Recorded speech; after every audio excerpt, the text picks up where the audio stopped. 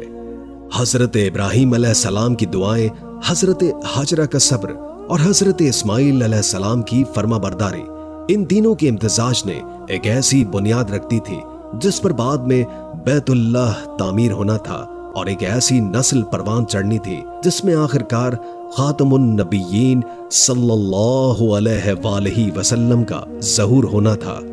وقت کا پہیہ روا دوا رہا۔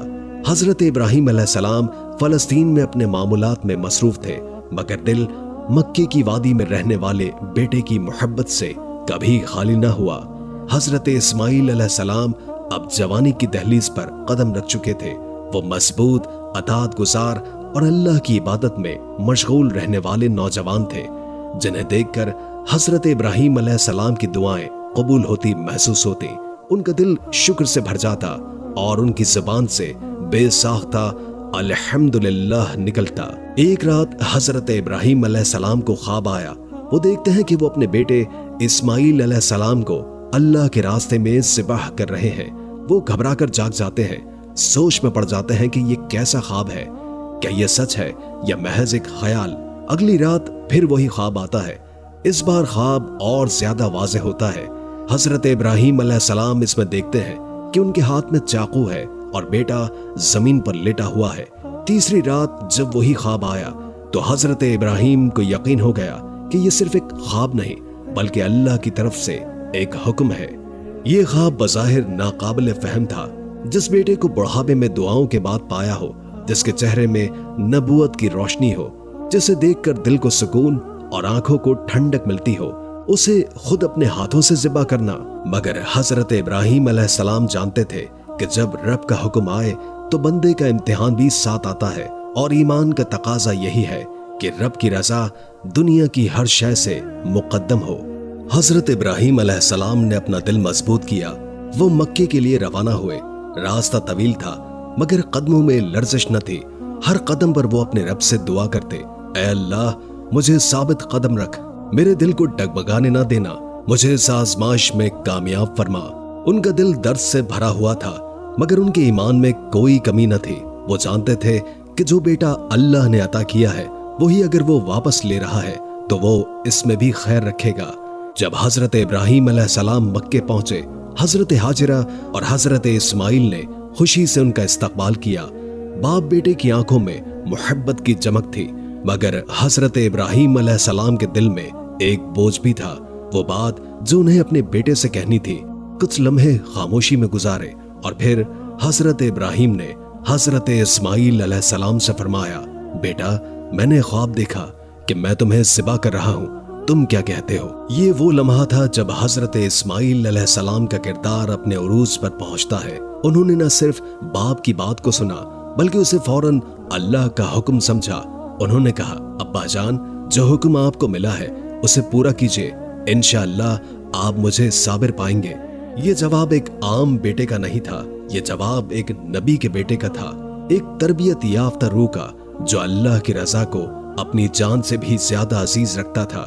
حضرت اسماعیل علیہ السلام کا یہ جواب قیامت تک کے لیے اطاعت کی سب سے بلند مثال بن گئی۔ یہ قربانی کی ابتدا تھی، مگر قربانی صرف جسم کی نہیں تھی، یہ دل کی، رشتے کی، جذبات کی اور اپنی خواہشات کی قربانی تھی۔ یہ وہ مقام تھا جہاں دنیا کی سب سے بڑی عبادت کا آغاز ہونا تھا، وہ عبادت جو آج بھی عید الاضحیٰ کی صورت میں قائم ہے، اور ہر مسلمان اس عظیم قربانی کو یاد کرتے ہوئے اپنی نیک خواہشات اور مال کو اللہ کے نام پر قربان کر دیتا ہے۔ حضرت ابراہیم علیہ السلام نے اپنے بیٹے حضرت اسماعیل سے خواب کا ذکر کیا، اور ان کے صبر و رضا کا جواب سن کر ان کے دل کو کچھ سکون ملا، مگر آزمائش کا اصل مرحلہ ابھی باقی تھا۔ وہ لمحہ جب قربانی کا عمل واقع ہونا تھا، یہ کوئی علامتی یا مجازی عمل نہ تھا، بلکہ ایک حقیقی قربانی تھی جسے حضرت ابراہیم کو اپنے ہاتھ سے انجام دینا تھا۔ ان کے سامنے ان کا پیارا بیٹا، اور دل میں اللہ کا حکم، محبت اور اطاعت کے درمیان ایک خالص ترین کشمکش۔ حضرت ابراہیم نے حضرت ہاجرہ سلام اللہ علیہا کو بتایا کہ وہ حضرت اسماعیل کو ایک دوست کے ہاں لے جا رہے ہیں۔ حضرت ہاجرہ نے بیٹے کو تیار کیا اور اسے بہترین کپڑے پہنائے، بال سوارے، خوشبو لگائی اور پیار بھری دعاؤں کے ساتھ رخصت کیا۔ انہیں معلوم نہ تھا کہ یہ رخصتی کس نوعیت کی ہے۔ حضرت اسماعیل اپنی ماں کی نگاہوں سے دور ہوتے گئے اور حضرت ابراہیم علیہ السلام کے ساتھ مینا کی طرف روانہ ہو گئے۔ یہ سفر انتہائی خاموش اور بوجھل تھا۔ حضرت ابراہیم علیہ السلام کے قدم آہستہ تھے، دل میں طوفان تھا، مگر زبان پر شکر اور دل میں اطاعت تھی۔ حضرت اسماعیل بھی خاموشی سے باپ کے ساتھ چلتے ہی جا رہے تھے، ایک باپ اور بیٹے کا سفر جو محبت سے لبریز تھا، مگر دونوں ہی جانتے تھے کہ انجام کیا ہونا ہے۔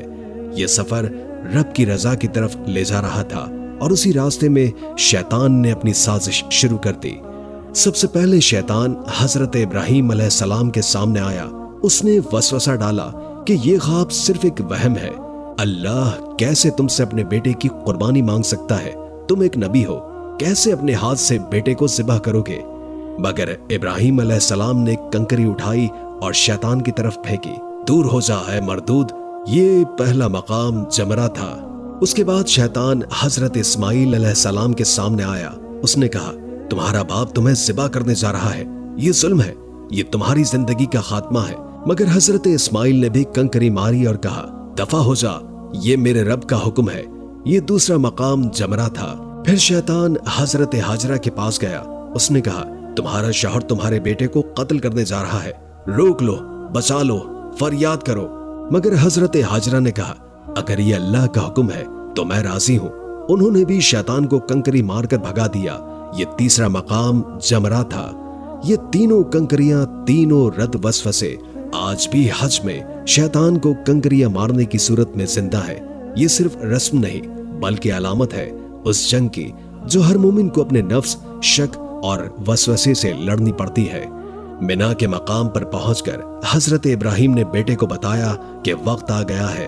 حضرت اسماعیل نے عاجزی کے ساتھ عرض کیا، ابا جان، میرے ہاتھ اور پاؤں باندھ دیجئے تاکہ میں تڑپ نہ جاؤں اور آپ کو تکلیف نہ ہو، اور میرے چہرے کو زمین کی طرف کر دیجئے تاکہ آپ میری آنکھوں میں نہ دیکھ سکے، اور ہاں، اپنی آنکھوں پر پٹی باندھ لیجئے تاکہ فریاد کرتے وقت دل نہ کانپے۔ یہ الفاظ ایک بیٹے کے نہیں بلکہ ایک سچے مومن کے تھے۔ حضرت ابراہیم نے تمام ہدایات پر عمل کیا، آنکھوں پر پٹی باندھی، بیٹے کو زمین پر لٹایا، چاقو ہاتھ میں لیا اور پورے عزم کے ساتھ ذبح کرنے کی کوشش کی، مگر چاقو نے کام نہ کیا۔ چاقو کند نہ تھا، ہاتھ کمزور نہ تھے، نیت میں شک نہ تھا، مگر اللہ کی مرضی کچھ اور ہی تھی۔ اللہ تعالیٰ نے حضرت جبریل علیہ السلام کو حکم دیا کہ جنت سے ایک عظیم مینڈھا لے کر جاؤ۔ جیسے ہی حضرت ابراہیم نے دوبارہ چاقو چلایا، حضرت جبریل نے حضرت اسماعیل کو ہٹا کر مینڈھا رکھ دیا۔ جب حضرت ابراہیم نے آنکھوں سے پٹی ہٹائی تو دیکھا کہ بیٹا مسکرا رہا ہے اور ایک مینڈھا ذبح ہو چکا ہے۔ آسمان سے آواز آئی، اے ابراہیم، تم نے خواب سچ کر دکھایا، ہم نیکی کرنے والوں کو یوں ہی نوازتے ہیں۔ یہ قربانی صرف ایک نبی کی اطاعت نہیں تھی، یہ تاریخ انسانیت کی سب سے بلند مثال تھی۔ یہ دکھاتی ہے کہ ایمان صرف زبان کا دعویٰ نہیں بلکہ دل کا فیصلہ اور عمل کی گواہی بھی ہے۔ حضرت ابراہیم علیہ السلام نے جب اپنی آنکھوں سے پٹی ہٹائی اور دیکھا کہ ان کا بیٹا سلامت ہے اور اس کی جگہ ایک جنتی مینڈھا ذبح ہو چکا ہے تو ان کا دل خوشی اور شکر سے لبریز ہو گیا۔ انہوں نے بیٹے کو سینے سے لگایا اور آنکھوں سے بے اختیار آنسو بہنے لگے، آنسو شکر کے، محبت کے اور رب کی رحمت کے۔ حضرت اسماعیل علیہ السلام بھی اپنے والد کے گلے لگے اور دونوں نے سجدہ شکر ادا کیا۔ وہ لمحہ صرف ایک باپ اور بیٹے کی ملاقات کا نہیں تھا، بلکہ وہ ایک عظیم آزمائش کی کامیابی کا اعلان تھا جس پر قیامت تک عمل کیا جانا تھا۔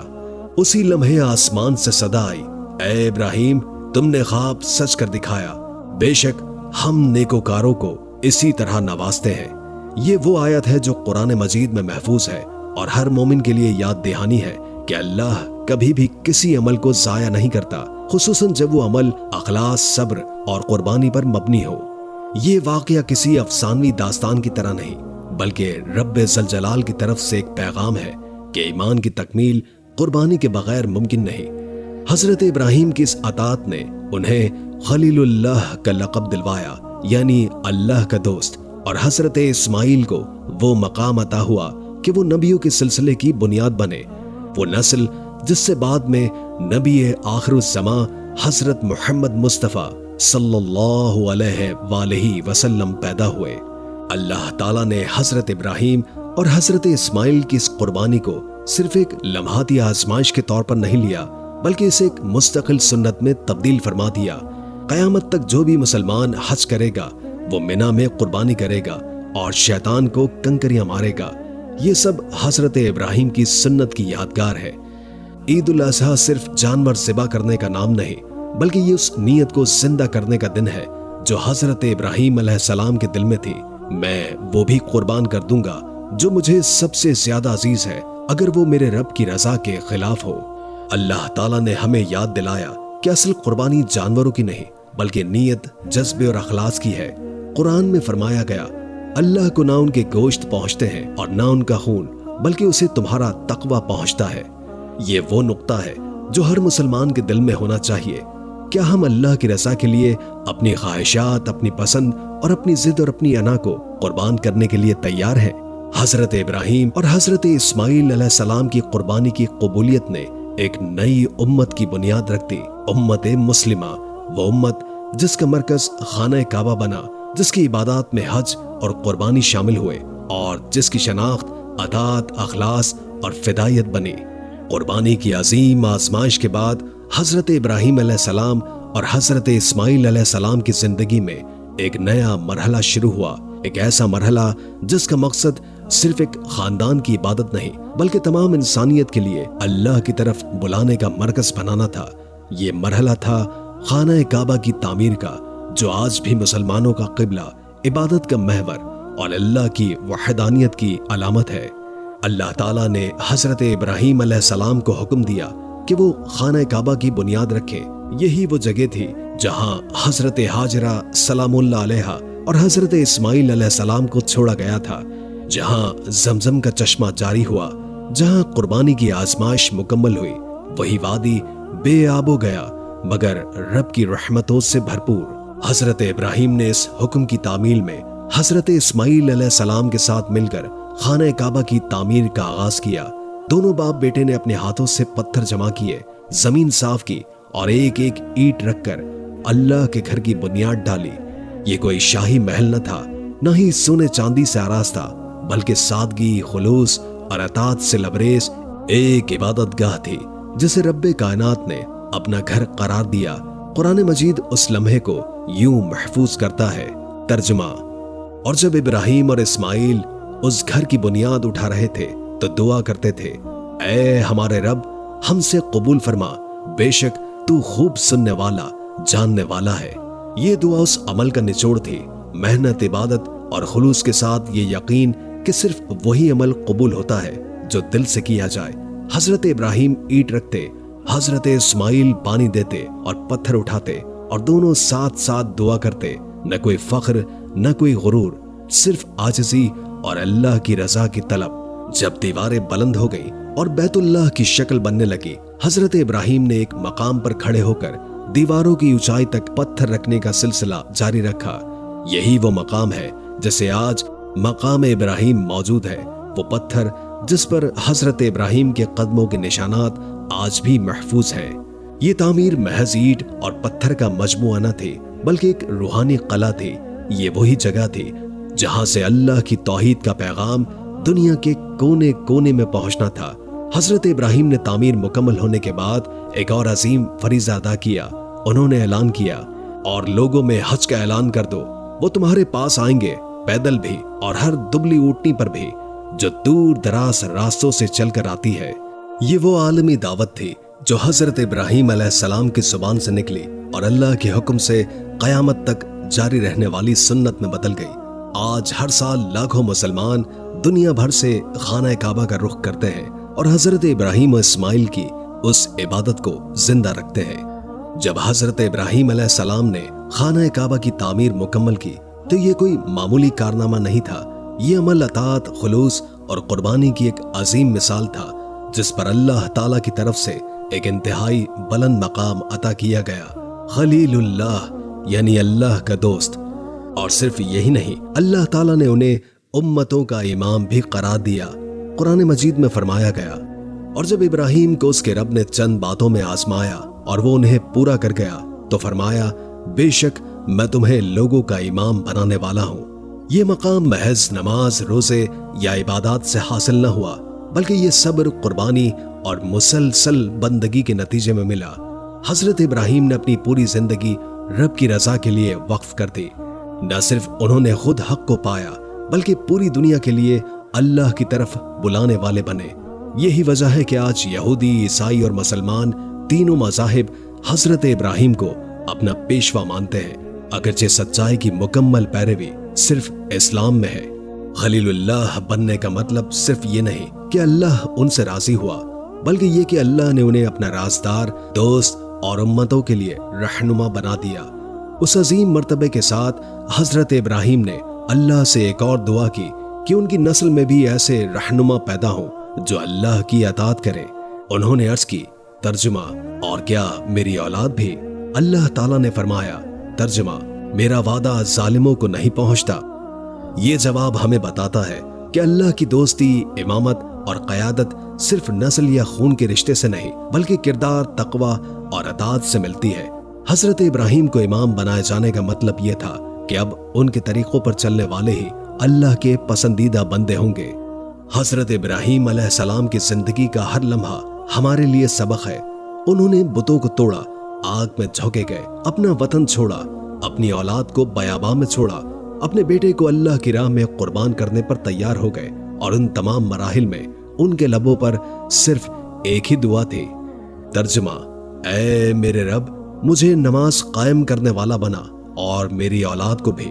اور جب اللہ نے حضرت ابراہیم علیہ السلام کو امتوں کا امام بنایا تو ساتھ میں انہیں یہ بھی سکھا دیا کہ امام وہی ہے جو اپنے بعد آنے والی نسلوں کو بھی اللہ کی طرف بلائے۔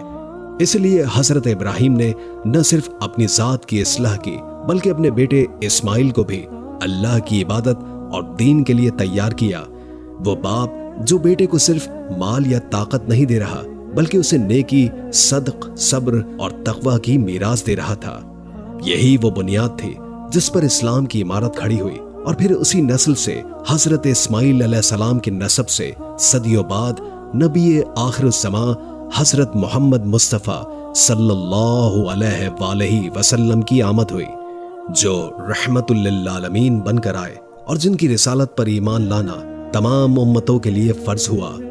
جب خانہ کعبہ کی تعمیر مکمل ہوئی اور حضرت ابراہیم علیہ السلام کو امتوں کا امام مقرر کر دیا گیا تو ان کی زبان پر ایک اور دعا جاری ہو گئی، ایک ایسی دعا جو نہ صرف ان کی اولاد کے لیے بلکہ قیامت تک آنے والی پوری انسانیت کے لیے تھی۔ یہ دعا مکے کے لیے تھی، اس بیاباں وادی کے لیے جسے انہوں نے کبھی صرف اللہ کے حکم پر آباد کیا تھا، جہاں نہ کوئی سبزہ تھا، نہ کوئی پانی تھا، بلکہ صرف ایک ماں اور شیرخوار بچہ رہائش پذیر تھا۔ قرآن مجید میں حضرت ابراہیم علیہ السلام کی یہ دعا یوں ذکر کی گئی ہے، اے میرے رب، اس شہر کو امن والا بنا دے اور اس کے رہنے والوں کو پھلوں سے روزی عطا فرما۔ یہ دعا محض زمین کے ٹکڑے کے لیے نہیں تھی بلکہ ایک روحانی مرکز کے لیے تھی، ایک ایسی جگہ کے لیے جہاں سے توحید کی روشنی پوری دنیا میں پھیلنی تھی۔ حضرت ابراہیم علیہ السلام جانتے تھے کہ یہ وہ مقام ہے جسے اللہ نے منتخب کیا ہے اور جسے روحانی قیادت کا مرکز بننا ہے، اس لیے انہوں نے اس کی سلامتی، رزق اور روحانی برکتوں کے لیے دعا مانگی۔ اس کے بعد انہوں نے ایک اور دعا کی، ایک ایسی دعا جو آج بھی دلوں کو ہلا کر رکھ دیتی ہے۔ ترجمہ: اے ہمارے رب، ان میں ایک رسول بھیج جو ان پر تیری آیات تلاوت کرے، انہیں کتاب و حکمت سکھائے اور ان کا تزکیہ کرے۔ یہ دعا سیدھی زمان و مکان کی حدود کو عبور کرتی ہوئی اس وقت تک پہنچتی ہے جب نبی آخر الزمان محمد مصطفیٰ صلی اللہ علیہ وآلہ وسلم اس دنیا میں تشریف لاتے ہیں۔ حضرت ابراہیم علیہ السلام کی اس دعا کی قبولیت کا مظہر خود رسول کریم صلی اللہ علیہ وآلہ وسلم کی ذات گرامی ہے، جنہوں نے آ کر توحید کا علم بلند کیا، لوگوں کو قرآن و حکمت سکھایا اور دلوں کو پاکیزہ بنایا۔ حضرت ابراہیم علیہ السلام کی یہ دعائیں صرف وقتی ضروریات کے لیے نہ تھیں، بلکہ ان میں ایک مثالی ویژن چھپا ہوا تھا۔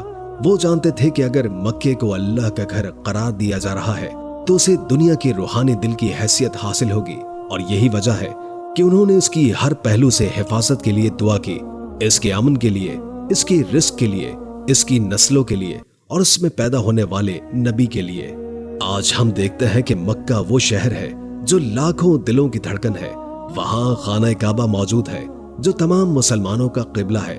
وہاں حج اور عمرے کے لیے لوگ ہر سال سفر کرتے ہیں، اور وہاں قرآن نازل ہوا، نبوت کی روشنی پھیلی اور شریعت کی بنیاد رکھی گئی۔ یہ سب کچھ حضرت ابراہیم علیہ السلام کی دعا کا نتیجہ ہے۔ مکے کی وہ وادی جہاں خانہ کعبہ کی تعمیر کے بعد ایمان اور توحید کا محور پیدا ہوا، یہاں حضرت اسماعیل علیہ السلام کی جوانی نے ایک نیا رنگ اختیار کیا۔ وہ بچپن ہی سے ایک نرم دل، فرما بردار اور انکسار سے معمور نوجوان تھے۔ ان کے چہرے پر اللہ کی رضا کا عکس تھا۔ حضرت اسماعیل علیہ السلام کی تربیت میں نہ صرف ان کی ماں حضرت ہاجرہ کا بے مثال صبر اور محبت شامل تھی، بلکہ ان کے والد حضرت ابراہیم علیہ السلام کی نصیحت اور دعاؤں کا بھی گہرا اثر تھا۔ جوانی کے ابتدائی دنوں سے ہی حضرت اسماعیل علیہ السلام نے اپنے اندر ایک غیر معمولی عقلیت اور بلند نظری کو پروان چڑھتے دیکھا۔ ان کے لبوں سے ہر وقت الحمدللہ نکلتا اور ہر لمحہ اللہ کی حمد گونجتی، جس سے یہ صاف ظاہر ہوتا ہے کہ ان کا دل صرف رب کی ذات میں لگا ہوا ہے۔ انہوں نے نہ صرف اپنی ذاتی عبادات اور دعاؤں میں تشخص حاصل کیا، بلکہ اپنے آس پاس کے لوگوں کو بھی اللہ کی محبت اور توحید کی جانب بلانا شروع کر دیا۔ اپنی نوجوانی کے دنوں میں ہی انہوں نے اپنے والد کے نقش قدم پر چل کر انسانیت کے لیے ایک روشن مثال قائم کر دی۔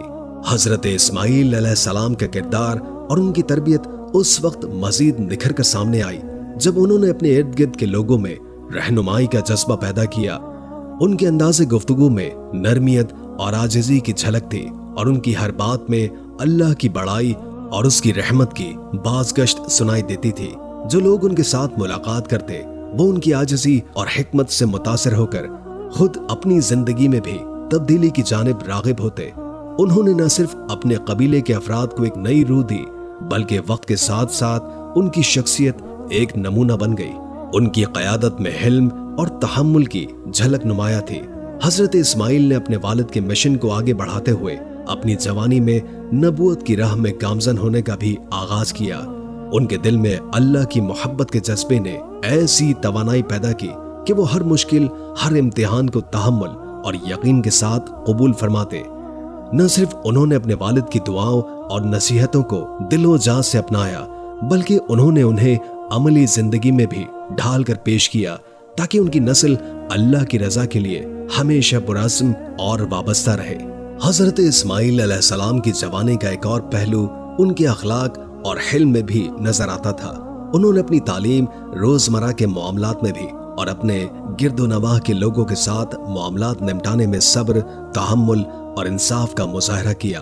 ان کے پاس نہ صرف علم و حکمت کی دولت تھی، بلکہ وہ اپنے الفاظ اور اعمال میں ایسا توازن پیدا کرتے تھے کہ ان کے سامنے آنے والے ہر مسئلے کا حل نکالنا براہ راست اللہ کی رضا حاصل کرنے کے مترادف سمجھا جاتا تھا۔ ان کی بات چیت میں خوشگواری، ایک مہربانی اور ایک خاموش عقل مندی تھی جو لوگوں کے دلوں میں اس طرح کا چراغا کر دیتی کہ وہ خود کو ایک بہتر انسان بنانے کی کوشش کرتے۔ حضرت اسماعیل نے اپنی زندگی میں کئی ایسے واقعات کا سامنا کیا جہاں ان کے اخلاق کی آزمائش ہوئی، مگر ہر بار ان کا تقویٰ اور اللہ پر بھروسہ ان کی کامیابی کا باعث بنتا رہا۔ ان کا یہ رویہ آج کے زمانے کے لیے بھی ایک روشن رہنما کا درجہ رکھتا ہے، کیونکہ وہ نہ صرف ایک نبی کے بیٹے کے طور پر بلکہ ایک ذمہ دار انسان اور قائد کے طور پر بھی سامنے آئے۔ اسی دوران حضرت اسماعیل کی ذاتی اور روحانی تربیت کا ایک اہم پہلو یہ تھا کہ انہوں نے ہمیشہ اللہ کی عبادت کو اپنی زندگی کا محور بنایا۔ نماز، روزہ، ذکر اور دعاؤں کی پابندی انہوں نے اپنی زندگی میں ایک ایسا اہم عنصر سمجھا جس پر ان کا ایمان قائم تھا۔ ان کی ہر عبادت میں ایک ایسا اسلوب تھا جس سے صاف ظاہر ہوتا ہے کہ وہ اللہ کی وحدانیت اور رسالت کی عظمت کو بھانپ چکے ہیں۔ نہ صرف انہوں نے اپنی عبادت میں تسلسل برقرار رکھا بلکہ اپنے ارد گرد کے نوجوانوں اور بزرگوں کو بھی اس کی تلقین کی کہ زندگی کا ہر لمحہ اللہ کی یاد میں صرف کیا جائے تاکہ دنیا کی فنا ہونے والی چیزوں سے کہیں زیادہ دائمی نعمتیں حاصل کی جا سکے۔ ان کا یہ رویہ اپنے والد حضرت ابراہیم اور ان کی والدہ حضرت ہاجرہ سے سیکھا گیا تھا، جو زندگی کے ہر امتحان میں اللہ کی رضا پر یقین رکھتے تھے۔ ان کی اس سچی یادداشت نے حضرت اسماعیل کو نہ صرف ایک نبی کی سلگتی روشنی سے بھر دیا بلکہ انہیں قیادت کی نئی سمت دکھائی جس سے آنے والی نسلیں فیضیاب ہوئی۔ جب حضرت اسماعیل علیہ السلام نے جوانی میں قدم رکھا تو انہوں نے یہ بھی سیکھا کہ ایک قائد وہی ہوتا ہے جو نہ صرف مشکل حالات میں صبر کرے بلکہ دوسروں کو بھی حوصلہ دے۔ انہوں نے اپنی گفتگو میں نرمی، اخلاق میں بردباری اور عمل میں ہمت کے جوہر کو اجاگر کیا۔ یہی وجہ ہے کہ ان کی شخصیت اور ان کے افکار نے بہت سے لوگوں کی زندگیوں میں تبدیلی کی شمع روشن کی۔ ان کی تعلیمات اور ان کی زندگی کے اصول آج بھی لوگوں کے دلوں میں زندہ ہیں اور آنے والی نسلوں کو اللہ کی محبت اور فرما برداری کا سبق دیتے ہیں۔ حضرت اسماعیل کی جوانی ہمیں یہ باور کرواتی ہے کہ اگر ایک شخص دل سے اللہ کی عبادت کرے، اپنے رب کی رضا کی خاطر اپنی چاہتوں کو قربان کر دے، تو وہ نہ صرف دنیا میں کامیابی حاصل کرتا ہے بلکہ آخرت میں بھی بلند مقام پاتا ہے۔ ان کی زندگی کی کہانی ایک ایسی روحانی میراث ہے جو ہر دور کے انسان کے لیے رہنمائی کا باعث ہے کہ ایمان کی بنیاد صرف دعاؤں اور عبادت میں نہیں بلکہ کردار کی بلندی، اخلاق کی پاکیزگی اور صبر و تحمل میں پوشیدہ ہے۔ حضرت اسماعیل علیہ السلام کی جوانی صرف ان کی ذاتی بلندی تک محدود نہ تھی بلکہ ان کی سیرت، تربیت اور کردار نے ایک ایسی بنیاد رکھی جس پر ایک نسل تیار ہوئی، وہ نسل جسے اللہ نے امت مسلمہ کا آغاز بنانے کے لیے چنا۔ یہ نسل اسماعیل تھی، وہ لوگ جنہوں نے حضرت اسماعیل علیہ السلام کے حلم، تقوی اور صبر سے سبق حاصل کیا اور اپنی زندگی کو دین کی خدمت، سچائی کی پاسداری اور اللہ کی رضا کے لیے وقف کر دیا۔ قبیلہ جرہم جو حضرت اسماعیل کی ازدواجی زندگی سے منسلک تھا، انہی کے ذریعے مکے میں آباد ہوا۔ حضرت اسماعیل نے اسی قبیلے میں شادی کی اور ان کی اولاد نے مکے کی وادی کو نہ صرف عبادت کا مرکز بنایا بلکہ وہاں اخلاق، شرافت اور امانت میں بنیاد پر ایک ایسا معاشرہ قائم کیا جو وقت کے ساتھ ساتھ اسلامی تہذیب کی شناخت بن گیا۔ حضرت اسماعیل علیہ السلام کے بیٹے اور ان کے بعد آنے والی نسلیں ان کی سیرت کی آئینہ دار بنی، نرم گو، سچ بولنے والے، وعدہ نبھانے والے اور اللہ کے ذکر میں مشغول رہنے والے۔ نسل اسماعیل کی سب سے نمایاں خصوصیت ان کا توکل، اخلاص اور غیرت ایمانی تھی۔ انہوں نے ہمیشہ اللہ کی وحدانیت کو اپنی زندگی کا مرکز بنایا، بت پرستی سے اجتناب کیا اور ہر وقت رب واحد کی حمد میں مصروف رہے۔ اگرچہ وقت کے ساتھ کچھ انحرافات بھی پیدا ہوئے لیکن اس نسل میں ایک ایسا نور باقی رہا جس کی چمک کبھی مکمل مدھم نہ ہوئی۔ یہی وہ نسل تھی جس سے آخرکار نبی آخر الزمان حضرت محمد مصطفیٰ صلی اللہ علیہ وآلہ وسلم کا ظہور ہوا، جو حضرت اسماعیل علیہ السلام کی نسل سے حضرت ابراہیم کی دعا کا مجسمہ بن کر آئے۔ حضرت اسماعیل علیہ السلام کے بیٹوں نے مکے کی وادی میں قبیلوں کی بنیاد رکھی، ان کے درمیان عدل، رحم اور قریبی تعلقات کی وہ روایت قائم ہوئی جو بعد میں عرب معاشرت کی محور بنی۔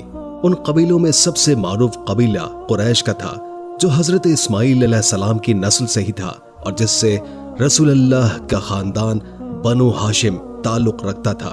حضرت اسماعیل نے نہ صرف نسل دی بلکہ ان کے اخلاقی ورثے نے بھی ان کی نسل کو سنوارا۔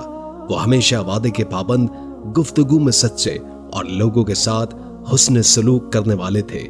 ایک روایت کے مطابق حضرت اسماعیل نے ایک شخص سے ملاقات کا وعدہ کیا اور جب وہ شخص دیر سے آیا تو حضرت اسماعیل اسی جگہ 3 دن تک اس کا انتظار کرتے رہے، نہ شکایت نہ ناراضی، صرف وعدے کی پاسداری۔ یہ اخلاقی عظمت حضرت اسماعیل علیہ السلام کے بعد ان کی نسل میں بھی منتقل ہوئی، اور یہی وہ صفات تھی جو نبی کریم صلی اللہ علیہ وآلہ وسلم کی شخصیت میں کامل درجے پر جلوہ گر ہوئی۔ نسل اسماعیل کی طاقت صرف جسمانی یا عددی نہیں تھی بلکہ روحانی، فکری اور اخلاقی تھی۔ انہوں نے دنیا کو یہ پیغام دیا کہ ایک سچے نبی کی تربیت اور اللہ کی رضا پر مبنی زندگی کس طرح آنے والی نسلوں کو سنوار سکتی ہے۔ حضرت اسماعیل کی اولاد نے خانہ کعبہ کی خدمت، حجاج کی مہمان نوازی اور عبادت کے آداب کو نسل در نسل جاری رکھا، یہاں تک کہ اسلام کی روشنی مکے کے افق پر نمودار ہوئی۔ حضرت ابراہیم علیہ السلام کی زندگی قربانی، اطاعت اور توحید سے مزین تھی۔ انہوں نے بچپن ہی سے لے کر بڑھاپے تک ہر لمحہ اللہ کی رضا کی تلاش میں گزارا۔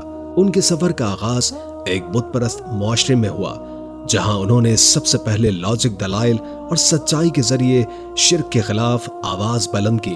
ان کی زندگی کا ہر لمحہ آزمائش، ہجرت، صبر اور پھر کامیابیوں کا حسین امتزاج تھا، اور اب جب ان کی زندگی اپنے آخری مرحلے میں داخل ہوئی تو وہ ایک ایسی روحانی بلندی پر پہنچ چکے تھے جہاں ان کے عمل کا ہر مقصد صرف اور صرف اللہ کی رضا بن چکا تھا۔ ان کی عمر تقریباً 175 سال بتائی جاتی ہے۔ اس طویل عمر میں انہوں نے اپنے رب کے حکم سے کبھی انحراف نہیں کیا۔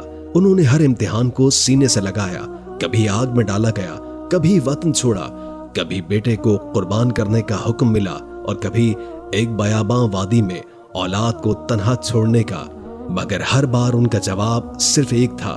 ترجمہ: ہم نے سنا اور اطاعت کی۔ اپنے آخری ایام میں حضرت ابراہیم علیہ السلام فلسطین واپس لوٹے، جہاں وہ حضرت سارہ کے ساتھ مقیم تھے۔ حضرت اسحاق علیہ السلام جو حضرت سارہ سے پیدا ہوئے تھے بھی نبوت کی راہ پر گامزن ہو چکے تھے۔ حضرت ابراہیم نے اپنی دونوں اولادوں کو دین کی خدمت کے لیے تیار کیا اور انہیں اللہ کا پیغام پہنچانے کی ذمہ داری سونپی۔ ان کے دل میں تسلی تھی کہ انہوں نے ایک نسل تیار کر دی ہے جو رب کی توحید کو دنیا بھر میں پھیلائے گی۔ حضرت ابراہیم علیہ السلام کا کردار اب صرف ایک باپ یا نبی کا نہ رہا تھا، بلکہ وہ ایک مکمل امت کی حیثیت اختیار کر چکے تھے۔ ان کا ایمان اس قدر مکمل اور ان کی سیرت اس قدر وسیع تھی کہ ایک فرد ہونے کے باوجود وہ ایک قوم کا درجہ پا گئے۔ ان کے دنیا سے جانے کا وقت قریب آیا تو وہ انتہائی سکون، وقار اور رضا کے ساتھ رب کی طرف متوجہ ہو گئے۔ انہوں نے اپنی زندگی کا ہر عمل اللہ کے نام پر کیا تھا اور اب وہ اس عمل کا صلہ لینے کے لیے تیار تھے۔ ان کی وفات ایک نبی کی وفات تھی، نہ کوئی شور، نہ کوئی دنیاوی افسوس، بلکہ ایک سکون بھرا سفر، ایک وعدے کی تکمیل اور ایک دعاؤں کی قبولیت۔ حضرت ابراہیم کو فلسطین کے علاقے الخلیل میں دفن کیا گیا، وہی جگہ جہاں آج بھی ان کی قبر موجود ہے۔ یہ جگہ آج بھی ایمان والوں کے لیے زیارت کا مقام ہے اور ایک علامت ہے اس شخص کی جو اللہ کا خلیل تھا، جس نے اللہ کی خاطر سب کچھ چھوڑ دیا اور اللہ نے اسے ہمیشہ کے لیے یادگار بنا دیا۔ ان کی وفات کے بعد بھی ان کی دعائیں زندہ رہی، ان کی قربانیاں زندہ رہی اور ان کی سنتیں قائم رہی۔ دنیا کے 3 بڑے ادیان اسلام، یہودیت اور عیسائیت انہیں اپنا روحانی پیشوا مانتے ہیں، مگر حقیقی معنوں میں ان کی سنت پر چلنے والے وہی ہیں جنہوں نے محمد صلی اللہ علیہ وآلہ وسلم کی پیروی اختیار کی۔ حضرت ابراہیم علیہ السلام کی وفات کے بعد ان کے 2 عظیم بیٹوں کی نسلیں اپنے اپنے راستوں پر روانہ ہو گئیں، مگر دونوں کے دلوں میں ایک ہی مشن تھا، اللہ کی توحید کو دنیا بھر میں پھیلانا اور اس کے پیغام کو نسل در نسل منتقل کرنا۔ حضرت اسماعیل اور حضرت اسحاق علیہ السلام دونوں کو نبوت عطا کی گئی اور دونوں کو وہ علم، حکمت، صبر اور قیادت عطا ہوئی جو ان کے والد کی میراث تھی۔ حضرت اسماعیل علیہ السلام مکے میں قیام پذیر رہے، جہاں انہوں نے قبیلہ جرہم کے ساتھ زندگی گزاری اور مکے کو اللہ کی عبادت کا مرکز بنائے رکھا۔ ان کی اولاد میں توحید، خلوص اور عبادت کا وہ رنگ باقی رہا جو حضرت ابراہیم کی دعاؤں کا اثر تھا۔ حضرت اسماعیل نے بیت اللہ کی خدمت کو اپنا نصب العین بنایا اور وہ خانہ کعبہ جسے وہ اپنے والد کے ساتھ تعمیر کر چکے تھے، اب ان کی نسل کی نگرانی میں ایک روحانی مرکز بن چکا تھا۔ ان کی اولاد نے حجاج کرام کی خدمت، زمزم کی دیکھ بھال اور اللہ کی عبادت کے آداب کو محفوظ رکھا۔ دوسری طرف حضرت اسحاق علیہ السلام کو اللہ تعالیٰ نے فلسطین اور اس کے آس پاس کے علاقوں میں نبوت عطا کی۔ ان کی اولاد میں حضرت یعقوب علیہ السلام پیدا ہوئے جو خود بھی نبی تھے، اور بعد میں حضرت یوسف علیہ السلام جیسی عظیم ہستی ان کے بیٹوں میں شامل ہوئی۔ یہ نسل بنی اسرائیل کہلائی اور انہیں اللہ تعالیٰ نے بار بار انبیاء سے نوازا۔ موسیٰ، ہارون، داؤد، سلیمان، یحییٰ، زکریا اور عیسیٰ علیہ السلام سب حضرت اسحاق کی نسل سے تھے۔ یوں حضرت ابراہیم کی نسل دو روحانی دھاروں میں تقسیم ہوئی۔ نسل اسماعیل، جن کا روحانی اثر مکہ، عرب اور بالآخر نبوت محمدی کی صورت میں ظہور پذیر ہوا۔ نسل اسحاق، جنہوں نے شام، فلسطین اور بنی اسرائیل کے علاقوں میں نبوت کا علم بلند رکھا۔ دونوں نسلیں ایک ہی مشن کی علم بردار تھی، لا الہ الا اللہ کا پیغام۔ یہ دونوں راستے ایک ہی درخت کی شاخیں تھیں جن کی جڑ توحید تھی اور پانی ابراہیم کی قربانی اور دعا سے حاصل ہوا تھا۔ یہ بات قابل غور ہے کہ اگرچہ بنی اسرائیل کو کثرت سے انبیاء عطا ہوئے، مگر آخری اور کامل نبی حضرت محمد صلی اللہ علیہ وآلہ وسلم کو نسل اسماعیل سے پیدا کیا گیا، تاکہ دونوں نسلوں کی نبوت کا اختتام ایک ایسی رسالت پر ہو جو عالمگیر اور جس پر ایمان لانا پوری انسانیت کے لیے فرض ہو۔ یہ اللہ کی حکمت تھی کہ اس نے ایک باپ کی دو نسلوں کو مختلف میدانوں میں مقرر کیا۔ یہ اللہ کی حکمت تھی کہ اس نے ایک باپ کی دو نسلوں کو مختلف میدانوں میں مقرر کیا۔ ایک نسل کو آسمانی کتابوں کی تعلیم کے ذریعے قائم کیا اور دوسری نسل کو عرب کی سادگی، خلوص اور فطرت کی روشنی سے سرفراز فرمایا۔ یہاں تک کہ وقت آ گیا جب دونوں راستے مدینہ منورہ میں ملے اور اسلام کا نور پوری دنیا میں پھیل گیا۔ اسماعیل اور حضرت اسحاق کی نسلیں اس بات کی علامت ہے کہ اللہ کی ہدایت کسی نسل، قوم یا علاقے تک محدود نہیں، بلکہ وہ ہر اس دل تک پہنچتی ہے جو سچائی، اخلاص اور رب کی رضا کا طالب ہو۔ اور دونوں بھائیوں کی زندگی ہمیں یہ سکھاتی ہے کہ قربانی، اطاعت اور دعا سے نکلی ہوئی نسلیں زمین پر روشنی کا سبب بنتی ہیں۔ صدیوں قبل ایک بوڑھے نبی نے مکے کی سنسان وادی میں ہاتھ اٹھا کر اللہ سے دعا کی تھی، اے میرے رب، ان میں ایک رسول بھیج جو انہیں تیری آیات پڑھ کر سنائے، انہیں کتاب و حکمت سکھائے اور ان کا تزکیہ کرے۔ یہ وہ الفاظ تھے جو حضرت ابراہیم علیہ السلام نے خانہ کعبہ کی تعمیر کے دوران کہے۔ ان الفاظ میں صدق، یقین اور رب کی رضا کی تلاش تھی۔ اللہ تعالیٰ نے اس دعا کو رد نہ کیا، بلکہ وقت کی گرد چھٹنے کے بعد صدیوں بعد اسی وادی میں حضرت محمد صلی اللہ علیہ وآلہ وسلم کی ولادت ہوئی، جو اس دعا کا زندہ مجسمہ تھے اور نبوت کی آخری کڑی۔ حضرت محمد صلی اللہ علیہ وآلہ وسلم کی پیدائش عام حالات میں نہ ہوئی۔ آپ ایک یتیم تھے جنہیں دنیاوی سہاروں سے زیادہ اللہ نے حفاظت سے پالا۔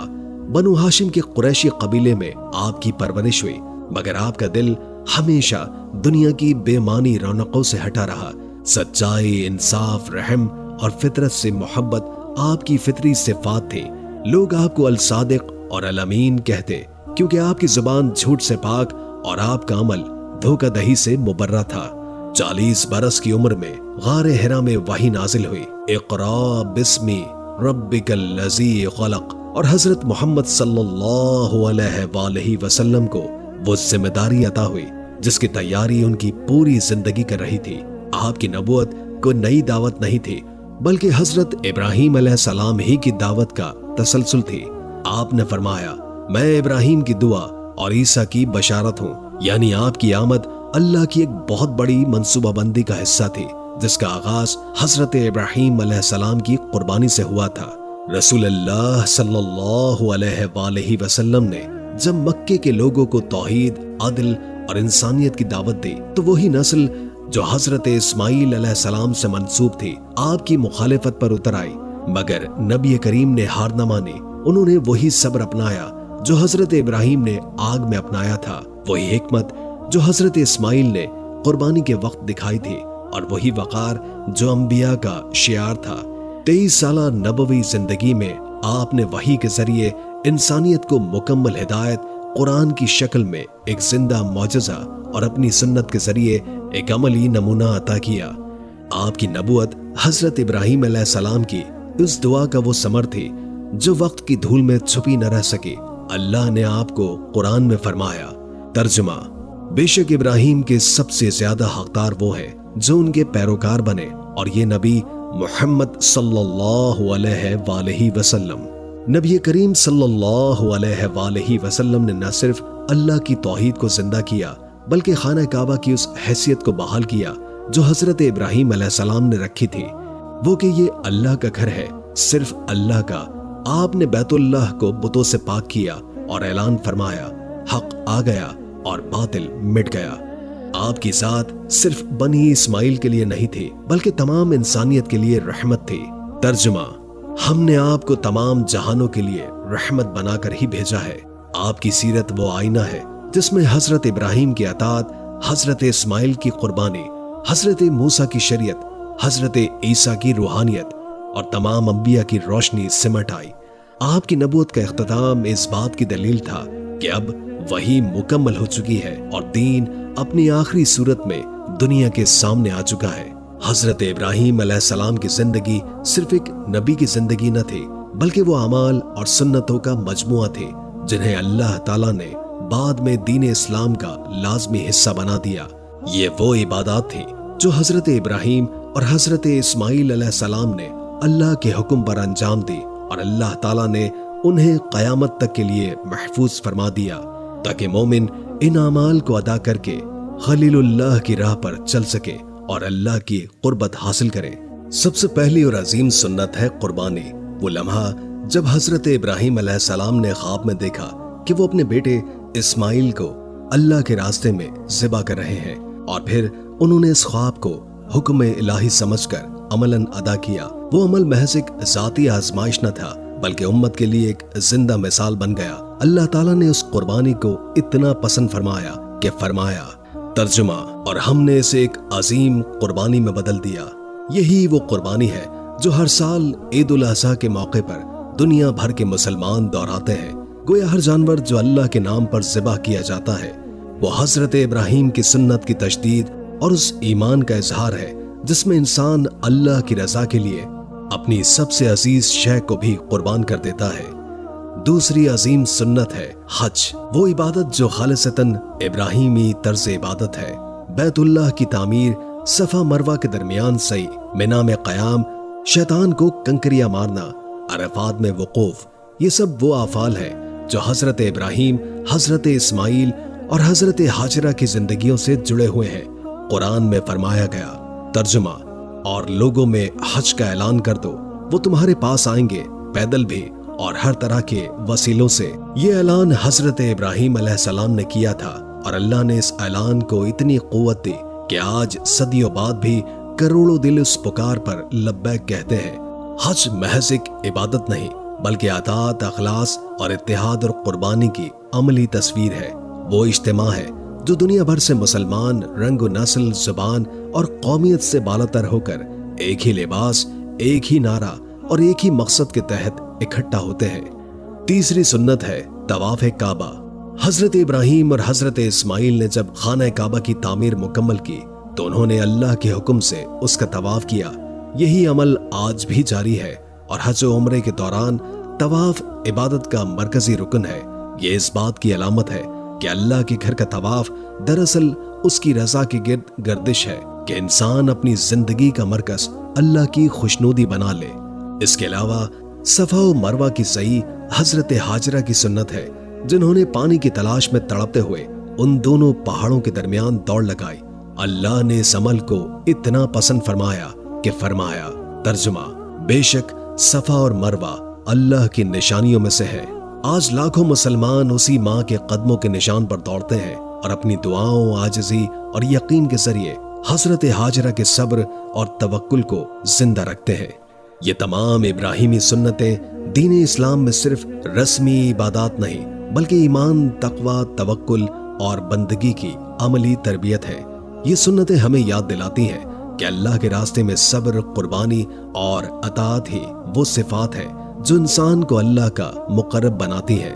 حضرت ابراہیم علیہ السلام کی شخصیت کوئی علاقائی یا وقتی کردار نہیں تھی، ان کا اثر صدیوں اور سرحدوں سے ماورا ہو کر دنیا کے 3 بڑے آسمانی مذاہب یہودیت، عیسائیت اور اسلام میں گہری جڑوں کے ساتھ موجود ہے۔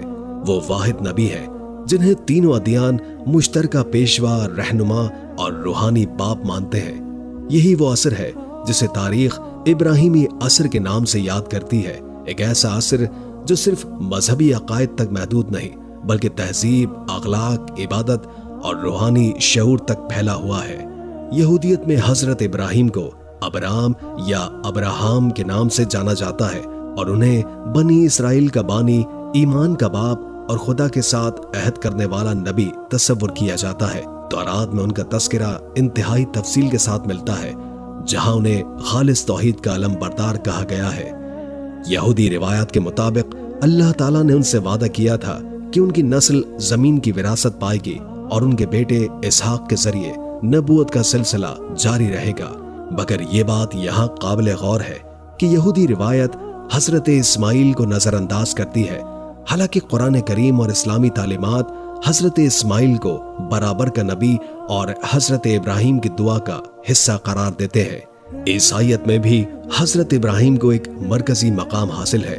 انجیل میں انہیں ایمان کی علامت کہا گیا ہے اور ان کا تذکرہ بار بار اس حوالے سے کیا جاتا ہے کہ انہوں نے بغیر دیکھے، بغیر سمجھے اور صرف اللہ پر یقین کرتے ہوئے اپنے بیٹے کی قربانی کے لیے خود کو تیار کیا۔ عیسائیت کا تصور نجات بھی حضرت ابراہیم کے ایمان کی مثال سے جڑا ہوا ہے، یعنی بندے کو نجات صرف ایمان سے ملتی ہے، عمل سے نہیں۔ اگرچہ اسلام ایمان اور عمل دونوں کو لازم قرار دیتا ہے، پھر بھی حضرت ابراہیم کی اطاعت و یقین کو دونوں مذاہب میں تسلیم کیا جاتا ہے۔ اسلام میں حضرت ابراہیم کو خلیل اللہ یعنی اللہ کا دوست کہا گیا ہے۔ قرآن مجید انہیں امت، امام اور کامل انسان قرار دیتا ہے۔ نہ صرف مسلمانوں کا قبلہ خانہ کعبہ ہے جسے حضرت ابراہیم اور حضرت اسماعیل نے تعمیر کیا، بلکہ نماز، حج، قربانی اور دیگر کئی عبادات بھی ان کی سنت سے جڑی ہوئی ہے۔ نبی کریم حضرت محمد مصطفیٰ صلی اللہ علیہ وآلہ وسلم نے فرمایا، میں ابراہیم کی دعا ہوں، یعنی ان کی بعثت بھی حضرت ابراہیم کی خواہش کا تسلسل ہے۔ اسلامی عقیدہ حضرت ابراہیم کو ایک توحید پرست نبی، شرک سے نفرت کرنے والا اور تمام انسانیت کے لیے ہدایت کا نمونہ قرار دیتا ہے۔ تینوں مذاہب میں حضرت ابراہیم کا مشترکہ مقام یہ ظاہر کرتا ہے کہ ان کی شخصیت مذہبی اختلافات کے باوجود روحانی وحدت کی علامت بن سکتی ہے۔ ان کے عقائد کی بنیاد توحید، عدل اور قربانی پر ہے، وہی اقدار جو ہر سچے مذہب کی بنیاد ہونی چاہیے۔ ان کا پیغام وقت کی قید سے آزاد ہے، اللہ ایک ہے، اس کے حکم کے آگے سر جھکا دینا ہی اصل بندگی ہے۔ ایمان صرف زبانی اقرار نہیں بلکہ عملی اطاعت کا نام ہے۔ قربانی صرف جانور کی نہیں بلکہ خواہشات، انا اور دنیا کی محبت کی ہے۔ ابراہیمی اثر صرف عبادات یا عقائد میں نہیں بلکہ عالمی تہذیب میں بھی نمایاں ہے۔ دنیا کے کئی قوانین، معاشرتی اصول اور اخلاقی بنیادیں ابراہیمی تعلیمات پر کھڑی ہیں، جیسے صداقت، امانت، مہمان نوازی اور عدل۔ حضرت ابراہیم کی زندگی سے ہمیں وہ اخلاقی ڈھانچہ ملتا ہے جس پر ایک پرامن، منصفانہ اور اللہ پر توکل کرنے والی دنیا قائم ہو سکتی ہے۔ صدیاں بیت گئی، قومیں آئی اور مٹ گئی، تہذیبیں ابھری اور ختم ہو گئی، مگر حضرت ابراہیم علیہ السلام کی سیرت آج بھی زندہ ہے، روشن ہے اور ہر مومن کے دل میں چراغ کی مانند جلتی ہے۔ ان کی زندگی صرف ایک تاریخی واقعہ نہیں بلکہ ہر دور کے انسان کے لیے ایک مکمل ضابطہ حیات ہے۔ آج کے انسان کو اگر اللہ کی رضا، اخلاقی بلندی اور روحانی سکون چاہیے تو اسے حضرت ابراہیم کی سیرت میں جھانکنا ہوگا۔ حضرت ابراہیم علیہ السلام کی سب سے پہلی اور بنیادی صفت تھی توحید پر یقین کامل۔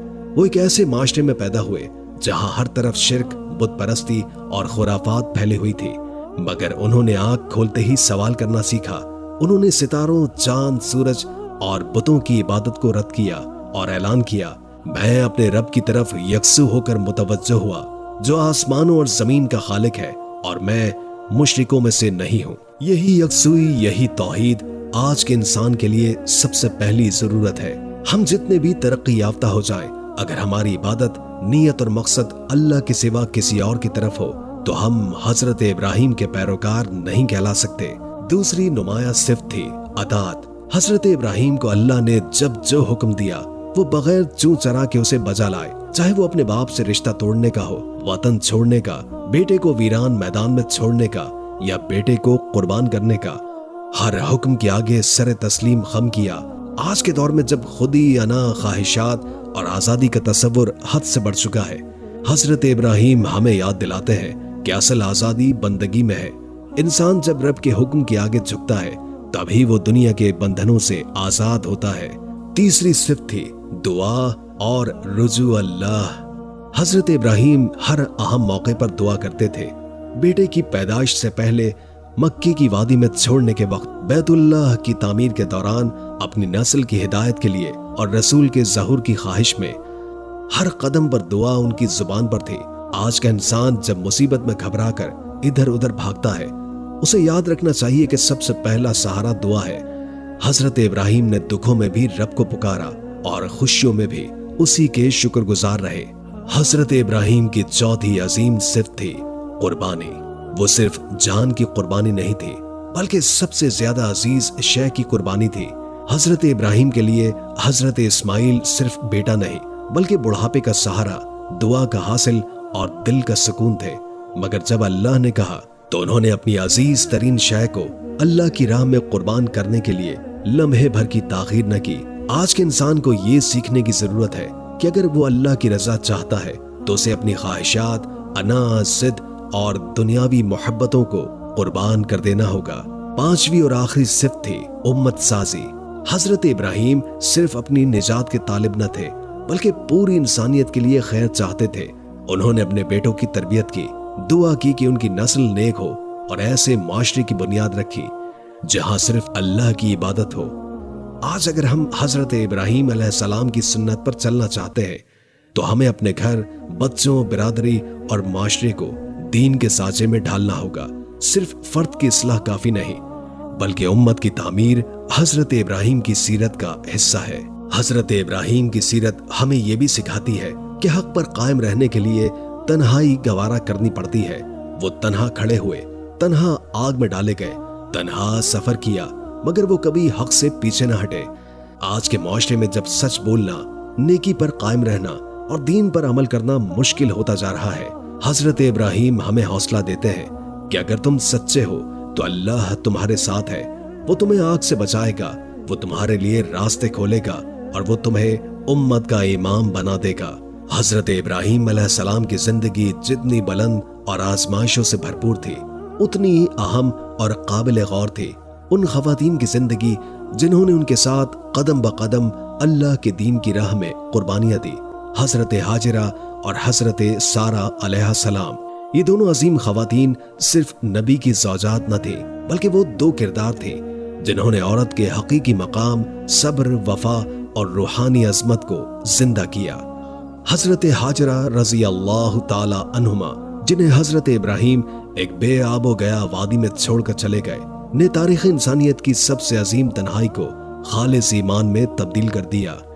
نہ پانی، نہ سایہ، نہ کوئی انسانی سہارا، صرف ایک ماں اور ایک شیرخوار بچہ اور آسمان کی طرف اٹھتے ہوئے دعا کے ہاتھ۔ جب انہوں نے پوچھا کیا یہ اللہ کا حکم ہے اور حضرت ابراہیم نے اس بات میں سر ہلایا تو انہوں نے فوراً کہا اگر یہ اللہ کا حکم ہے تو وہ ہمیں ضائع نہیں کرے گا۔ یہ جملہ صرف الفاظ نہیں بلکہ ایک عورت کی دل کی گہرائیوں سے نکلا ہوا یقین ہے۔ حضرت ہاجرہ کی یہ استقامت، یہ یقین اور یہ توکل اتنا بلند تھا کہ اللہ تعالیٰ نے اسے قیامت تک کے لیے شاعر کا حصہ بنا دیا۔ صفا و مروہ کے درمیان ان کی سعی آج بھی لاکھوں مسلمان دہراتے ہیں۔ ان کا دوڑنا صرف پانی کے لیے نہ تھا بلکہ ان کا بھاگنا اللہ کے بھروسے بچے کی بقا اور ماں کی ممتا کا استعارہ تھا۔ حضرت ہاجرہ نے ہمیں سکھایا کہ عورت صرف پردے کے پیچھے ساکت وجود نہیں بلکہ دین کی حفاظت کرنے والی، قربانی دینے والی اور نسلوں کی بنیاد ڈالنے والی ذات ہے۔ ان کے صبر کا نتیجہ زمزم کے چشمے کی صورت میں نکلا اور ان کی دعاؤں کا صلہ حضرت اسماعیل علیہ السلام جیسے نبی کی صورت میں ظاہر ہوا۔ وہ ماں جس نے اکیلے بیٹے کو صبر، حلم، اطاعت اور تقوی کی تعلیم دی، وہ صرف ایک ماں نہیں بلکہ ایک معلمہ، ایک مسلح اور ایک مجاہدہ تھی۔ دوسری طرف حضرت سارہ علیہ السلام حضرت ابراہیم علیہ السلام کی پہلی زوجہ، وہ عظیم خاتون تھی جنہوں نے بے اولادی کے لمحات میں بھی صبر کا دامن نہ چھوڑا۔ ان کی دعا، خلوص اور نیت کے باعث بڑھاپے میں حضرت اسحاق علیہ السلام کی پیدائش ہوئی۔ جب فرشتوں نے آ کر خوشخبری دی تو ان کے لبوں پر حیرت اور مسکراہٹ تھی، مگر دل ایمان سے لبریز تھا۔ وہ جانتی تھی کہ اللہ کی حکمت بے مثل ہے، جو چاہے جب چاہے عطا کر دے۔ حضرت سارہ کی زندگی ہمیں یہ سکھاتی ہے کہ عورت کے صبر کا صلہ صرف دنیاوی اولاد نہیں بلکہ روحانی وراثت بھی ہو سکتی ہے۔ ان کی نسل سے حضرت یعقوب، حضرت یوسف، حضرت موسیٰ، حضرت داؤد، حضرت سلیمان علیہ السلام اور بالآخر حضرت عیسیٰ علیہ السلام جیسے انبیاء پیدا ہوئے۔ ان کا کردار خاموش لیکن گہرا تھا، جو بتاتا ہے کہ ایک نیک بیوی کی دعا، نیت اور اخلاق کا اثر نسلوں پر بھی پڑتا ہے۔ حضرت ہاجرہ اور حضرت سارہ دونوں خواتین نے مختلف حالات میں مختلف انداز سے اللہ کی رضا حاصل کی۔ ایک نے تنہائی میں اللہ پر توکل کر کے صبر کا پہاڑ بن کر دکھایا، تو دوسری نے ازدواجی تعلق میں وفا، خدمت اور نیت کی بنیاد رکھ کر نسل انبیاء کی پرورش کی۔ دونوں نے ہمیں بتایا کہ عورت صرف محض تابع نہیں بلکہ خالق کی عطا کردہ طاقت، رحمت اور خیر کا ذریعہ ہے۔ حضرت ابراہیم علیہ السلام کی زندگی کو اگر کوئی ایک لفظ میں سمیٹا جائے تو وہ لفظ ہے تسلیم، یعنی رب کے ہر حکم کے آگے دل، دماغ، جذبات اور جسم کو مکمل طور پر جھکا دینا۔ اب سوال یہ ہے کہ آج کا مسلمان، آج کا مومن اگر خود کو ملت ابراہیمی کا پیروکار کہتا ہے تو کیا وہ واقعی اس عظیم نسبت کا حق ادا کرتا ہے؟ کیا وہ خلیل اللہ کے وارث جیسی صفات اپنے اندر رکھتا ہے؟ یہ باب انہی سوالات کا جواب دیتا ہے۔ خلیل اللہ کے وارث کی سب سے پہلی صفت ہے یقین کامل۔ حضرت ابراہیم نے ایک لمحے کے لیے بھی شک نہیں کیا جب انہیں آگ میں ڈالا گیا، جب انہوں نے خواب میں بیٹے کی قربانی دیکھی، جب انہوں نے اپنی اہلیہ اور شیرخوار بیٹے کو بیاباں وادی میں چھوڑا۔ ہر موقع پر ان کے دل میں ایک ہی چیز تھی، اللہ کافی ہے۔ ایک ابراہیمی انسان وہ ہے جس کا توکل، اعتماد اور یقین صرف اپنے رب پر ہو، وہ حالات سے نہیں بلکہ رب سے نتائج کی توقع رکھے۔ دوسری صفت ہے عمل کی جرت۔ ایمان کا دعویٰ زبان سے آسان مگر عمل سے ثابت کرنا انتہائی مشکل ہوتا ہے۔ حضرت ابراہیم نے صرف کلام نہیں کیا بلکہ ہر لمحے اپنے ایمان کو عملی جامہ پہنایا۔ وہی شخص ابراہیمی ہے جو سچ بولنے میں، حق پر کھڑے ہونے میں اور برائی کے خلاف آواز اٹھانے میں جھجک نہ کرے، چاہے وہ تنہا ہی کیوں نہ ہو۔ تیسری صفت ہے قربانی کا جذبہ۔ ابراہیمی انسان وہ ہوتا ہے جو اپنی خواہش، اپنی انا، اپنی ضد اور اپنی دنیاوی ترجیحات کو اللہ کی رضا کے لیے قربان کرنے کا حوصلہ رکھتا ہے۔ وہ صرف جانور ذبح نہیں کرتا بلکہ اپنے دل کی ہر وہ چیز جو اسے اللہ سے دور کرتی ہے اسے بھی کاٹ دیتا ہے۔ وہ وقت دیتا ہے، مال دیتا ہے، جذبات قربان کر دیتا ہے، کیونکہ اسے معلوم ہے کہ اصل کامیابی اللہ کی رضا میں ہے۔ چوتھی صفت ہے دعاؤں میں گہرائی اور اخلاص۔ حضرت ابراہیم کی دعائیں صرف اپنی ذات تک محدود نہ تھیں بلکہ ان میں نسلوں، شہروں، امتوں اور مستقبل کا ذکر تھا۔ ایک ابراہیمی انسان صرف اپنے لیے دعا نہیں مانگتا، وہ اپنی نسلوں کے لیے، اپنی قوم کے لیے اور پوری امت کے لیے دعا کرتا ہے۔ وہ جانتا ہے کہ دعا ایک بندے کی فریاد نہیں بلکہ ایک صالح فکر کی منصوبہ بندی بھی ہے۔ پانچویں صفت ہے عاجزی اور انکساری۔ حضرت ابراہیم جتنا بلند مقام رکھتے تھے اتنا ہی عاجز بھی تھے۔ انہوں نے کبھی بھی اپنی نبوت، قربانی یا دعاؤں کا فخر نہیں کیا۔ وہ ہر عمل کے بعد دعا کرتے۔ ترجمہ: اے ہمارے رب، ہماری عبادت کو قبول فرما، بے شک تو سننے والا اور جاننے والا ہے۔ ابراہیمی وراثت وہ ہے جو عمل کر کے بھی خود کو خالی سمجھے، جو نیکی کر کے بھی عاجز رہے اور جو رب کی رضا کے سوا کچھ بھی نہ چاہے۔ چھٹی اور انتہائی اہم صفت ہے امت سازی کا شعور۔ حضرت ابراہیم صرف خود نیک بننے پر مطمئن نہ ہوئے، انہوں نے نسل بنائی، دعا کی، تربیت کی اور معاشرہ تشکیل دیا۔ ایک سچا ابراہیمی انسان کبھی خود غرض نہیں ہوتا، وہ صرف اپنی نجات کا نہیں سوچتا بلکہ پوری امت کی بھلائی کے لیے کوشش کرتا ہے۔ وہ والدین ہے تو بچوں کے کردار کا ذمہ دار ہے، استاد ہے تو شاگردوں کی فکر میں ہے، رہنما ہے تو قوم کی تربیت میں لگا ہوا ہوتا ہے۔ یہی وہ صفات ہے جس سے ایک سچا ابراہیمی انسان پہچانا جاتا ہے، اور یہی صفات تھیں جو محمد مصطفیٰ صلی اللہ علیہ وآلہ وسلم میں مکمل ہو کر جلوہ گر ہوئی۔ وہی جو ابراہیم کی دعا کا نتیجہ تھے، اور جنہوں نے ملت ابراہیمی کو کامل دین کی صورت میں دنیا کے سامنے پیش کیا۔ ایک انسان، ایک دعا، ایک قربانی، اور اس کے نتیجے میں ایک دین، ایک امت اور ایک ایسا پیغام جو قیامت تک کے لیے انسانیت کی رہنمائی بن گیا۔ حضرت ابراہیم علیہ السلام کی زندگی کوئی عام انسانی سفر نہیں، بلکہ رب کی رضا تک پہنچنے والا وہ مکمل راستہ ہے جو ہر اس شخص کے لیے نشان راہ ہے جو اللہ کا دوست بننا چاہتا ہے۔ ان کی کہانی ایک عظیم دعوت ہے جو کہتی ہے، اگر تم سچ میں جاننا چاہتے ہو کہ اللہ تمہیں اپنا خلیل بنائے تو ابراہیم کی راہ اختیار کرو۔ خلیل اللہ کا پیغام صرف تاریخ کا حصہ نہیں بلکہ آج کا سب سے اہم سبق ہے۔ وہ پیغام جو توحید سے شروع ہوتا ہے، ایک رب، ایک معبود اور ایک مرکز۔ حضرت ابراہیم نے ہمیں سکھایا کہ اگر ساری دنیا مخالف ہو جائے تب بھی ایک اللہ کافی ہے۔ جب آگ میں ڈالا گیا، جب بیٹا چھوڑا گیا، جب بیٹا قربان کیا گیا، ہر لمحے انہوں نے رب کی رضا کو مقدم رکھا۔ ایک پیغام ہے صبر کا جو حضرت ہاجرہ کی سعی میں نظر آتا ہے۔ وہ ماں جو بچے کو پیاس سے تڑپتا چھوڑ کر پانی کی تلاش میں دوڑتی ہے، مگر شکایت نہیں کرتی بلکہ کہتی ہے، اگر یہ اللہ کا حکم ہے تو وہ ہمیں ضائع نہیں کرے گا۔ یہی ایمان خلیل اللہ کی راہ کا دوسرا سنگ میل ہے، توکل۔ تیسرا پیغام ہے قربانی۔ صرف جانور ذبح کرنا ابراہیمی سنت کا خلاصہ نہیں۔ اصل قربانی وہ ہے جو انسان اپنی خواہشات، اپنی انا، اپنے غرور، اپنی ضد اور اپنی دنیاوی محبتوں کی کرتا ہے۔ حضرت ابراہیم نے اپنا سب سے عزیز بیٹا رب کے حکم پر قربان کرنے کے لیے تیار ہو کر دکھایا۔ حضرت اسماعیل نے خود کو رب کے حکم کے آگے سر جھکا دیا۔ یہی تسلیم و رضا خلیل اللہ کی راہ کا وہ مرحلہ ہے جہاں ایمان کمال کو پہنچتا ہے۔ چوتھا پیغام ہے دعا۔ حضرت ابراہیم کی دعائیں دنیا کی سب سے طاقتور دعاؤں میں شامل ہیں، جن کے اثرات آج بھی دنیا پر نمایاں ہیں۔ ان کی دعائیں محدود نہیں تھی، وہ اولاد کے لیے بھی مانگتے، نسل کے لیے بھی، امت کے لیے بھی اور ایک رسول کے لیے بھی۔ یہ خلوص دعا ہی تھا جس کے نتیجے میں حضرت محمد مصطفیٰ صلی اللہ علیہ وآلہ وسلم دنیا میں تشریف لائے اور دین اسلام مکمل ہوا۔ پانچواں اور آخری پیغام ہے امت سازی۔ حضرت ابراہیم نے خود نجات کے راستے پر چلنے کے بعد پیچھے پلٹ کر دیکھا اور لوگوں کو ساتھ لے کر چلے۔ انہوں نے صرف فرد نہیں، ایک قوم بنائی۔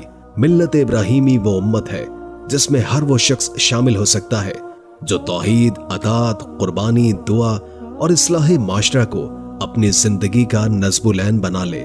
خلیل اللہ کا پیغام سادہ ہے مگر بلند ہے۔ یہ بتاتا ہے کہ رب کی رضا صرف ظاہری عبادات سے نہیں بلکہ باطنی اخلاق اور کردار سے حاصل ہوتی ہے۔